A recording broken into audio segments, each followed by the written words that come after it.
എറണാകുളം ചോറ്റാനിക്കരയിൽ കേരയിൽ പ്രതിഷേധം തുടരുന്നു. കല്ലിടാനെത്തുന്ന ഉദ്യോഗസ്ഥരെ തടയാൻ ചോറ്റാനിക്കര തെക്കേനിയത്ത് നിരപ്പിൽ നാട്ടുകാർ പന്തൽ കെട്ടി രാപ്പകൽ സമരം നടത്തുകയാണ്.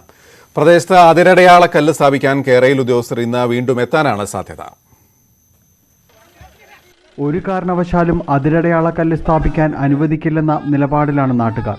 കോൺഗ്രസിന്റെ നേതൃത്വത്തിലാണ് പ്രതിഷേധ സമരം.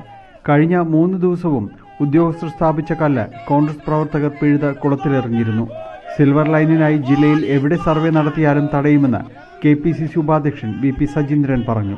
ഗവൺമെന്റ് ഇടപെട്ട് ഈ സർവേ കല്ലിടുന്ന നടപടി നിർത്തിവെക്കുക എന്നുള്ളത് മാത്രമേ ഇപ്പോൾ മുന്നിലുള്ളൂ.